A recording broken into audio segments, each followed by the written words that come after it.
من الشیطان الرجیم بسم اللہ الرحمن الرحیم الحمدللہ رب العالمین وصلی اللہ علی رسولہ الکریم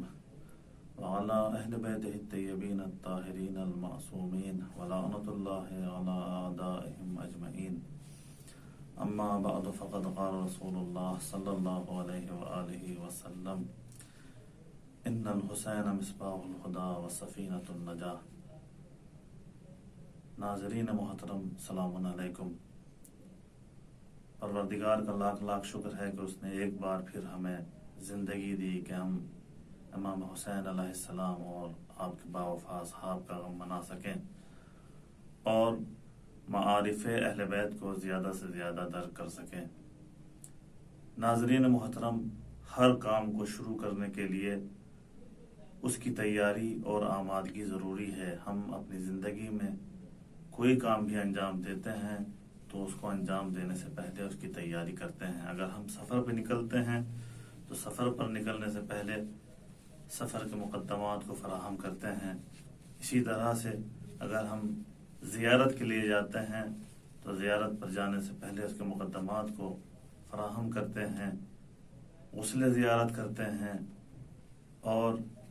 دعائے اذن دخول پڑھ کر حرم ائمہ معصومین علیہ السلام میں داخل ہوتے ہیں۔ اور اسی طرح سے اگر کوئی اور پروگرام ہوتا ہے تو اس کی تیاری پہلے سے ہم کرتے ہیں۔ تو ناظرین کرامی، جس طرح سے ہم ہر کام کی تیاری کرتے ہیں اسی طرح سے ضروری ہے کہ ہم ماہ محرم کی بھی تیاری کریں۔ ماہ محرم میں ہم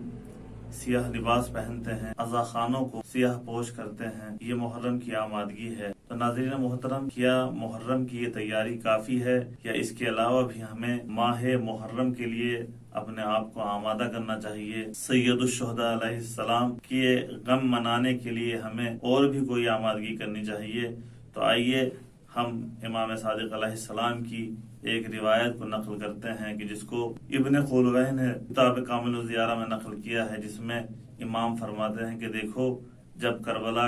کی زیارت کے لیے جاؤ تو 7 مرتبہ کہو سبحان اللہ والحمد للہ ولا الہ الا اللہ واللہ اکبر۔ بعد 7 بار کہو لبیک یا داعی اللہ، اے خدا کی طرف دعوت دینے والے حسین، ہم تیری آواز پر لبیک کہتے ہیں۔ اس کے بعد امام فرماتے ہیں کہو ان کانا لم یجب کا بدنی ان دا استغاثتک، کہ مولا یہ واقعہ کربلا سن 61 ہجری میں رونما ہوا اور اس واقعے کو رونما ہوئے 1400 سال گزر گئے ہیں اور ہم اس زمانے میں موجود نہیں تھے کہ ہم اپنے بدن کی طرح حر اور حبیب ابن مظاہر کی طرح اپنے بدن کے ذریعے آپ کی آواز پر لبیک کہیں، لیکن مولا 1400 سال بھلے ہی گزر گئے ہوں، لیکن آج ہم فقط اجابک بقلبی وسمعی وبصری ورأیی وہوائی علی التسلیم، ہم 5 چیزوں کے ذریعے آپ کی آواز پر لبیک کہتے ہیں۔ تو یہ چیزیں ہیں جن کے ذریعے سے ہم ماہ محرم کی آمادگی اور تیاری کر سکتے ہیں۔ وہ کیا چیزیں ہیں؟ امام فرماتے ہیں کہ مولا ہم آپ کی آواز پر لبیک کہتے ہیں بقلبی، اپنے قلب کے ذریعے۔ عزیزان گرامی، ہم محرم کی آمادگی ہمیں سب سے پہلے قلب کے ذریعے کرنی چاہیے کہ مولا ہم جب آپ کی مجلسوں میں شرکت کریں گے تو اپنے قلوب سے، اپنے دلوں سے ہر طرح کے کینے اور حسد کو دور کر کے آئیں گے۔ اور جب ہم زیارت کے لیے بھی جاتے ہیں اور غسل زیارت کرتے ہیں تو اس میں بھی یہی دعا پڑھتے ہیں اللہم انی طہر قلبی، پروردگارا سب سے پہلے ہمارے قلب کو پاک کر دے، کیونکہ ناظرین محترم جب ہمارا قلب پاک ہو جائے گا اور ہمارا دل پاک ہو جائے گا اور پاک دل کے ساتھ ہم فرش اعضا پر آئیں گے تو یقین جانیے کہ ہم اعضائے حسین کو بہتر سے بہتر درک۔ ہمیں اپنے قلب کو پاک کر کر اس ماہ محرم کی تیاری کرنی چاہیے۔ دوسری چیز سمعی، کانوں کے ذریعے سے جب ہم فرش اعضا پر آ جائیں تو ہم فرش اعضا سے یہ عہد کر کر اٹھیں کہ مولا کیونکہ ہم نے ان کانوں کے ذریعے سے آپ کے معارف کو سنا ہے اور ان کانوں کے ذریعے آپ کے مجلس میں بیٹھ کر وعظ و نصیحتوں کو سنا ہے، تو مولا اب ہم وعدہ کرتے ہیں کہ ان کانوں سے ہونے والے گناہوں کو انجام نہیں دیں گے۔ مولا اگر ہم کہیں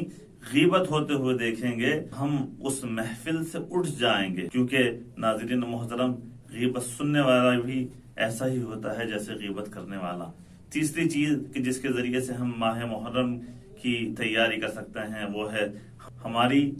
آنکھ بے بصری۔ اگر ہماری آنکھ پاک ہوگی، اور پاک آنکھ تیسری چیز ناظرین محترم جس کے ذریعے سے ہم ماہ محرم کی آمادگی کر سکتے ہیں، تیاری کر سکتے ہیں، وہ ہے ہماری آنکھ۔ ہم جب فرش اعضا پر آ جائیں اور ہماری نگاہ علم مبارک پر، منبر پر اور عزا خانے پر پڑے، تو ہم یہ عہد کر کے اٹھیں کہ مولا دیکھیے اب ہماری آنکھ کیونکہ آپ کے علم عزا خانے اور تعدیے پر پڑ گئی ہے، تو اب ہم اس فرش اعضا سے عہد کر کے اٹھتے ہیں مولا کہ ہم اب آنکھوں سے ہونے والے گناہوں کو انجام نہیں دیں گے۔ ناظرین گرامی، ہم اپنے دل کو پاک کر کر، اپنی آنکھوں کو پاک کر کر، اپنے کانوں کو پاک کر کر، کانوں سماعت کو پاک کر کر اس مجلس میں جب آئیں گے تو بہتر طریقے سے عزائے حسین کو درک کر سکتے ہیں۔ چوتھی چیز کہ جس کے ذریعے ہم اپنے آپ کو آمادہ کر سکتے ہیں، وہ ہے امام حدیث میں فرماتے ہیں